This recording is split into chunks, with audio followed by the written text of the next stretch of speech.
sommes le mercredi 22 janvier 2014. Bonjour, bonsoir à tous. Un plaisir de vous retrouver pour cette nouvelle édition d'information. Pulsation l'essentiel de l'actualité de la journée. L'actualité, justement, c'est cette rencontre qui s'est déroulée ce mercredi entre plusieurs dirigeants politiques et la conférence épiscopale sous la houlette de Monseigneur Chibli Langlois. Il s'agissait d'une réunion préparatoire à la reprise du dialogue annoncé pour ce vendredi. Le MOPOD et Famille Lavalas sont brillés par leur absence. Le chef de l'État a finalement publié mardi soir dans le journal officiel Le Moniteur la loi portant sur le financement et le fonctionnement des partis et organisations politiques. Cette décision, quoique tardive, est saluée par plusieurs formations politiques. Le président Michel Martelly, les présidents des deux branches du Parlement se sont entretenus mardi et ce mercredi. Les discussions ont porté sur l'agenda législatif. Des lycéens étaient à nouveau dans les rues de Port-au-Prince ce mercredi pour exiger du ministère de l'Éducation nationale qu'ils prennent des dispositions pour satisfaire les revendications des enseignants en grève qui réclament de meilleures conditions de travail afin que les cours puissent reprendre dans les écoles publiques. Après quelques 3 ans de guerre civile, des représentants du régime syrien et de l'opposition en exil se sont retrouvés ce mercredi à Montreux sous l'égide des grandes puissances pour la première tentative visant à mettre fin au conflit syrien. Au moins 5 morts en marge des manifestations en Ukraine quelques heures après l'entrée en vigueur des nouvelles lois restreignant les mouvements de foule. Les manifestants risquent désormais jusqu'à 5 ans de prison ferme. En sport, l'affiche des demi-finales à Melbourne au Grand Classique, Roger Federer affrontera son vieux rival, Rafael Nadal. Thomas Berdych sera opposé à Stanislas Wawrinka et chez les dames, la chinoise Lina face à la canadienne Eugénie Bouchard. La polonaise Aniska Radwanska affrontera la slovaque Dominika Cibulková. Voilà, mesdames et messieurs, pour le menu du journal.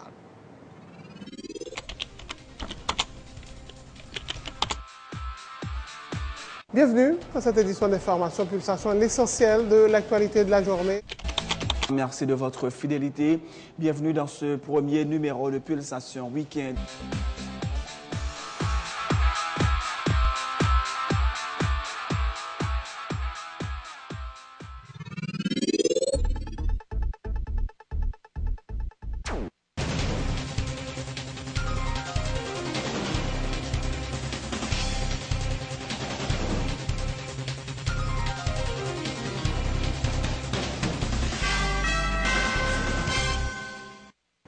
C'est donc parti pour le développement du journal. Une rencontre s'est déroulée ce mercredi au Caribbean Convention Center entre des responsables de partis et d'organisations politiques et la conférence épiscopale d'Haïti. Il s'agissait d'une réunion préparatoire à la reprise du dialogue annoncé pour ce vendredi. Réunion présidée par Monseigneur Chibli Langlois. Le MOPOD et Famille Lavalas ont brillé par leur absence. Les leaders de partis politiques qui ont pris part ont salué la démarche de l'Église catholique et dit souhaiter qu'elle obtienne les résultats escomptés, à savoir un dégel de la situation politique pour créer les conditions favorables, notamment à l'organisation des prochaines élections. Ces négociations qui promettent d'être difficiles devront durer au maximum 2 mois, affirment des responsables de partis qui ont participé à la rencontre de ce mercredi. Tour à tour, Jean Dupoux du parti Le Louverturien, Fidel Monchéry du consortium national des partis politique Yuri Latortue de Haïti en Action, Evans Paul de l'ACI, de la Convention Unité démocratique. C'est la première rencontre, c'est l'initiative qui a commencé aujourd'hui là, et je pense que son belle bagaille et toute politique qu'il a, ouais que c'est une initiative qui est noble, qui est louable, et puis nous avons marché avec lui pour nous capable si à bien une solution à la crise politique en Haïti. Nous inscrivons dans la démarche et nous souhaitons que la démarche a nos résultats escomptés pour que nous entrions d'emblée dans le dialogue. Or, nous-mêmes, nous mettons plus accent sur les élections. Et nous souhaitons que le dialogue doit conduire aux élections et que l'élection soit capable, libre, honnête et démocratique. Le dialogue, la médiation assurée par l'Église catholique, les partis en présence, les partis politiques, le Parlement, l'exécutif, la médiation qui est assurée par l'Église catholique, maintenant le protocole qui va être assuré après l'ouverture vendredi et les thèmes abordés, la gouvernance, les élections. Je crois qu'aujourd'hui, on est dans cette forme de dialogue qu'on recherche une attente. Je pense que le vrai débat a commencé lundi 27, à partir du moment que on va aborder des thèmes. Le document conférence épiscopale l'a proposé, yo ouais dialogue là pour le fait entre trois parties. Trois parties c'est exécutif là, législatif là et puis parti politique yo. Là gon ti difficulté parce que on comprend exécutif là ou t'a considéré comme une entité compacte, c'est le pouvoir. Mais là tomber dans législatif ou tomber dans diversité parce que tout parlementaire pas forcément la même position et parlementaire au là-dedans qui issu de partis politiques. Or on l'autre côté parti politique yo tout, yo sont interlocuteurs, yo sont entités. Et parti politique là tout l'autre dit parti politique là, c'est pas une organisation liée, sont multiplicité d'organisations avec des positions divergentes qui fait son négociation qui pourrait avoir une complication là-dedans. Cependant, étant donné qu'on méthodologie, et c'est sous méthodologie qu'on a discuté, moi je proposer que entité entre eux discuter, pour entité yo ta dégager position sous 3 points yo, le ça chaque entité en fonction de position yo, ta capable faciliter en discussion avec l'autre entité yo, qui t'a fait que nous déboucher sur un accord raisonnable. Les négociations s'annoncent difficiles et Vance Paul Dixit. Je vous le disais, le dialogue interhaïtien sera lancé officiellement vendredi au Caribbean Convention Center. Au menu, la gouvernance, les élections et la constitution. Et autour de la table, il y aura des représentants de l'exécutif, des partis politiques et du Parlement. Les observateurs officiels du dialogue seront des structures organisées de la société civile, selon la conférence épiscopale d'Haïti, la médiatrice dans le cadre du dialogue. Le député Sadak Dieudonné dit souhaiter que le dialogue soit fructueux, même s'il estime que le processus n'a pas démarré dans de meilleures conditions. Le parlementaire déplore la mise à l'écart de la plateforme Religion pour la paix au profit de la conférence épiscopale, moins représentative du secteur religieux, a-t-il fait remarquer. Le parlementaire dit souhaiter par ailleurs qu'il ne s'agit pas de manœuvre de diversion pour faire passer le temps. Bon, nous pensons que nous partons d'un mauvais pied. Nous remplacer Religion pour la paix par conférence épiscopale. Parce que, à bien entendre certains acteurs concernés, ils pensent que Religion pour la paix ou bien l'autre plateforme qui t'a plus large et t'a capable de faire un meilleur travail que conférence épiscopale. Je ne vais pas remettre en question la capacité conférence épiscopale pour les conduire en dialogue, pour faire médiation. Et moi, ne fait que relayer ça que m'entendez des acteurs qui concernés par le dialogue là, ou même y a dit. Et ça est important, nous ne pouvons pas attendre, c'est le problème yo posé, et puis c'est le ça, et pour nous dire, nous te comprenons ça. Et nous souhaitons que le dialogue là, il t'a apporté fui pour les poter, mais j'espère que ce n'est pas diversion qu'a fait, ce n'est pas jouer sous temps pour que tout le monde ait une occupation, et puis pour nous pas mobiliser nous de telle sorte que nous mettons frein à mauvaise gouvernance. Parce que jusqu'à présent, le monde dit président Martelly, il baille tout bagaille, mais pour moi-même, président Martelly, pas jamais rien. Et président Martelly, s'il tape bon bagaille, il tape fait retrait de deux arrêtés qui étaient nommés. Il y en a nommé Madame Li et il y en a nommé Petite Li. Parce que toute bagaille qui a passé dans le pays là, c'est autour de deux arrêtés ça yo. Et tu as un procès qui était engagé contre la famille présidentielle. Parce que tu as deux arrêtés ça yo. Juge Jean-Serge Joseph vient de mourir à la suite de deux arrêtés ça yo. Des dirigeants politiques accueillent favorablement la publication mardi soir dans le journal Le Moniteur de la loi portant sur le financement et le fonctionnement des partis et organisations politiques. Cela peut contribuer à réduire l'opacité dans le financement des partis politiques dans le pays. Et ont indiqué certains dirigeants politiques qui disent reconnaître que la loi n'est pas parfaite et qu'elle peut toujours à l'avenir faire l'objet d'amendements. Sauveur Pierre-Étienne de l'EPL, Edmond Supplice-Bozil de la fusion des sociaux-démocrates et Yuri Latortue du parti Haïti en action. Nous tapons ça parce que son manœuvre pouvoir exécutif l'habitué fait, quitter les partis politiques qui a fonctionné, la condition a fonctionné, pour jouer un financement dans une situation d'opacité totale, côté où pas qu'on est, ça aurait l'argent d'origine criminelle et économie criminelle a fonctionné, l'argent drogue. Donc nous croyons que faut que nous arrivions qu'on ait côté parti politique que jeune comme pour fonctionner. Donc ça m'a dit sont pas dans la bonne direction. Et avec question loi sur fonctionnement et financement parti politique, ça capable arriver que eh bien, opacité a diminuer parce que nous pas connaissons qui est l'argent à laver, qui est l'argent pas laver. Publication pour moi c'est une victoire. C'est une victoire parce que dans toute rencontre que nous gagnons avec l'exécutif là, rencontre surtout que nous avons gagné avec le président Martelly, nous te dit aucune loi pas jamais parfaite à 100%. Les cap gain perfection mais en nous d'autres pays pour la première fois de l'histoire nous dont loi qui pour montrer comment nous sommes capables de financer et gérer mode de fonctionnement et parti politique. Comment pour parti politique fonctionner. Donc sous base ça, je pense que c'est un gros bagage qui fait et nous dit que si gain pour nous demander après, moi dit bravo, c'est un signal que nous demandons exécutif la voyer, li voyer et nous dit bravo. Depuis longtemps, dans 48e là, nous avons travaillé pour loi sur parti politique là. Je pense que eh bien peut-être 4 ans après est publié, moi je pense que c'est une très bonne nouvelle puisque parti politique yo dans ce régime que nous gagnons, c'est eux qui au sein de régime là puisque Premier ministre là est l'œuvre du Parlement, le Parlement c'est l'œuvre des partis politiques. Donc il faut parti politique structuré. Les élections, c'est parti politique encore qui a fait que vous changez de majorité ou bien aucune de majorité. Donc je crois que c'est une très bonne chose. De toute façon, la loi, les loi pas parfaite, comme toute loi, je pense que nous avons amendé, mais il fallait avoir un outil légal pour les partis politiques. Le président Michel Martelly et les présidents du Sénat et de la Chambre des députés se sont entretenus mardi et ce mercredi autour de l'agenda législatif. L'exécutif entend acheminer sous peu une cinquantaine de projets de loi au Parlement, a indiqué le sénateur Steven Irvinson Benoît, rapportant les déclarations du chef de l'État. De leur côté, les parlementaires ont demandé au président Martelly de prendre des dispositions pour publier dans le journal le moniteur des instruments légaux adoptés par le Parlement, dont la liste des nouveaux membres de la Cour supérieure des comptes et la loi sur l'Académie du créole, toujours selon le sénateur Benoît. Nous-mêmes, hier, le bureau du Sénat et le bureau de la Chambre des députés étaient au palais. Je dis encore bureau après compte à président, mais comme faut que le sénateur là, président bureau a demandé pour moi-même. Donc, nous-mêmes, parallèlement, on a parlé avec la conférence épiscopale parti politique, parallèlement nous-mêmes, au niveau du Parlement, ces deux bureaux, n'a pas la présidence, je dis à tout, sur l'agenda législatif.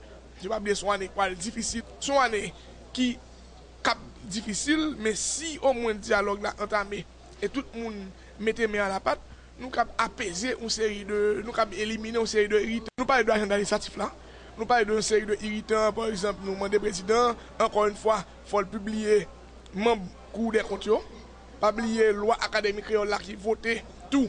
Président de fait objection qui rejeté par les deux chambres, il faut le publier. Résolution Parlement, M. Babli, Chambre des députés et Sénat, nous prenons plusieurs résolutions, nous demandons de publier pour la Constitution là. Le président demande nous tout lui-même, il y a un paquet. Les articles qui parlent nous. Et nous avons pour une chita, je dis à ça fait là tout, pour nous entendre nous, qui loi qui prit priorité pour nous, parce que c'est à peu près une cinquantaine de lois, d'après sa présidente dit, qui en route vers le Parlement, ou qu'on est que le Parlement nous pas produit assez. Donc, c'est quand nous pas passé, mais au moins nous allons entendre nous sur 12, 13, 15 lois qui prioritaires pour nous avant juin, avant débuter en vacances, le 22 de mai, pour nous essayer de voter une majorité dans le paquet législatif là.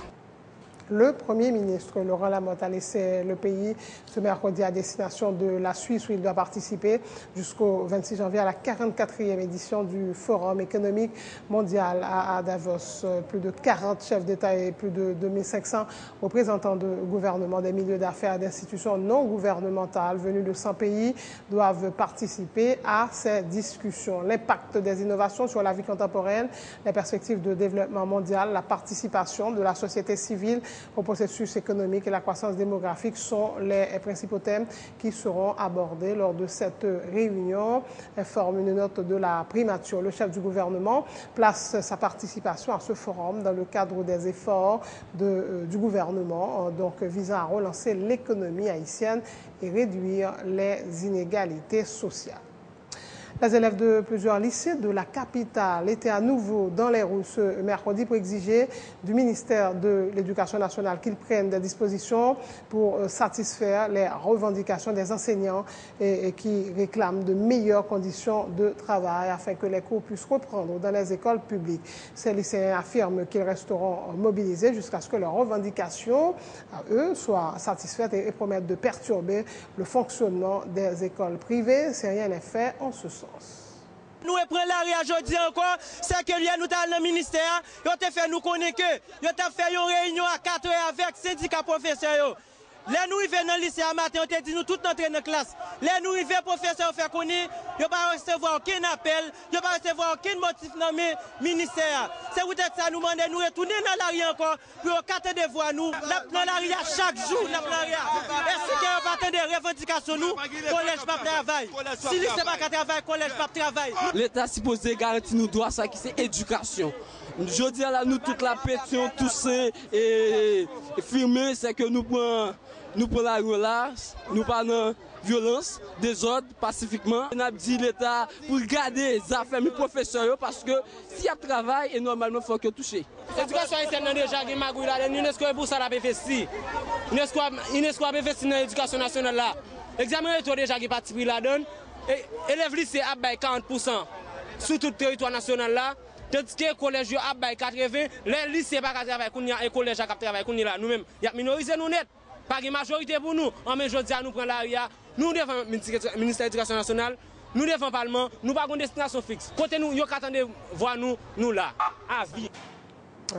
Autre point de l'actualité, une délégation de l'électricité d'Haïti devrait se rendre ce mercredi à Ouanamètre en vue de rassurer la population sur la détermination de la compagnie à favoriser une meilleure distribution du courant de ville dans la région du Nord-Est. Le directeur général de l'EDH, Jean-Hérol Moroz, fait état de la volonté de l'institution à signer un accord avec la firme américaine qui a installé une centrale d'une capacité de 10 MW pour alimenter le parc industriel de Caracol qui, en réalité, consomme moins de mégawatts. Mais l'accord doit porter aussi bien sur la production que sur la commercialisation. Et pour le moment, ce sont les Américains qui hésitent, a-t-il dit. Et de son côté, le directeur de l'EDH pour les villes de province, Jean Gardy Ligondé, déplore que les contribuables refusent généralement de payer leurs factures d'électricité, ce qui fait qu'aujourd'hui, les charges de l'institution, notamment dans le Nord-Est, sont nettement supérieures à ses recettes. Dans la zone Caracol, la zone parc industriel, là, il y a un contrat qui est signé entre l'État haïtien avec une firme Enreka pour alimenter le parc industriel Caracol. Là. Il y a un salon central de 10 MW dans la zone. Là. Même septembre, il y a approché pour dire que voilà, il y a des capacités de production dans la zone. Là. Est-ce que l'EDH pas intéressé quand même pour le prendre un mégawatt là? Mais nous faisons une délégation, nous allons avec eux, ils commencent à faire recensement avec les clients. À faire recensement, puis regarder ça, puis même puis voir combien de charges que vous allez joindre. Alors c'est là qu'on y est là, tout du pays après commencer l'humain. Là, il y a fait recensement dans la zone tout du nord. Il commence à faire recensement. Les gens dans la localité ont demandé pour qui ça recensement. Ils ont dit parce que eux-mêmes, ils prennent bail dans la zone avec courant 24/24. La situation a été là, elle évolue parce que la guimba qui pour signer entre l'État haïtien et firme étrangère. Et bagay a duré parce que il y a les menées fait sous lit. Entre-temps, la population commence à être impatient. La population a dit que c'est EDH qui parle les balcons. Moi, je venu avec papier, document EDH là, tout signé. Avec le ministère public là, tout signé. Tout. Pour nous, dans la zone où on a mettre for liberté, pour nous connaître que ce n'est pas EDH qui parle. Film n'a pas de problème par lui, parce que faut le faire commercial là tout. EDH central subventionné près de 20 000 gallons de gaz chaque mois pour la région nord-est, tout du nord, où on a mis Fort Liberté, qui bon moyen nous 6 temps d'alimentation. Mais par contre, son seul bail pour nous constater, nous avons une recette capable d'avoisiner 900 000 gouttes. Pendant que chaque mois, on a dépensé 3,7 millions de gouttes, seulement pour carburant, alors que il y a autres coûts d'exploitation, fonctionnement et autres qui prennent là-dedans, alors que c'est pour montrer une situation vraiment qui est extrêmement difficile. Par exemple, au niveau recouvrement, là encore, tout du nord, on est capable de constater que depuis octobre, depuis que Enreka est rentré dans le là, tout du nord, pas grand poids EDH qui est rentré tout du nord pour la faire recouvrement. Parce que la population fait connaître que les besoins courant 24/24, alors que nous n'avons pas voulu payer courant. Là encore, nous-mêmes, nous sommes capables de dire que EDH, nous avons 20 000 gallons de gaz qui bloquent au cap, depuis 4 jours qui ne pas rentrer et Fort Liberté, dans Centrale Chevrière, suite à problème qui y a. Et nous-mêmes, du côté pas nous prêts pour avancer avec les projets. Mais par contre, la population conscient que ce n'est pas nous-mêmes qui empêchons que y ait un courant 24/24. Voilà, donc pas de réponse pour les dirigeants, pas de réponse des dirigeants de l'EDH pour les habitants de Ouanamètre, Fort Liberté et Ferrier qui manifestent depuis le 17 janvier pour réclamer du courant électrique. Une vive tension et règne depuis plusieurs jours. On aurait recensé au moins 6 blessés par balle. Les protestataires exigent de l'énergie électrique en provenance de la zone franche de Caracol au profit de la population. La page internationale du journal dans quelques instants.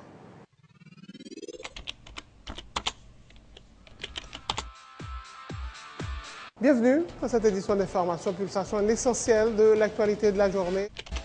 Merci de votre fidélité. Bienvenue dans ce premier numéro de Pulsation Week-end.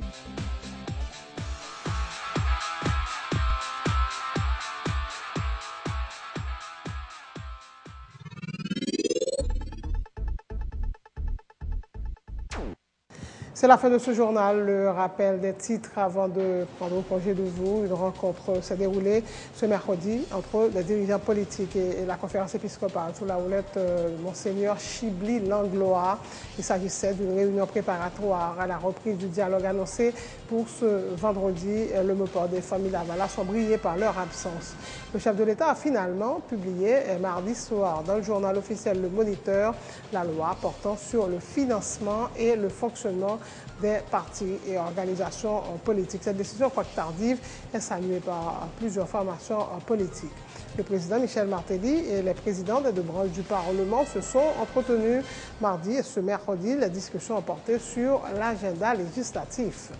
Les lycéens étaient à nouveau dans les rues de Port-au-Prince ce mercredi pour exiger du ministère de l'Éducation nationale qu'il prenne des dispositions pour satisfaire les revendications des enseignants en grève qui réclament de meilleures conditions de travail afin que les cours puissent reprendre dans les écoles publiques.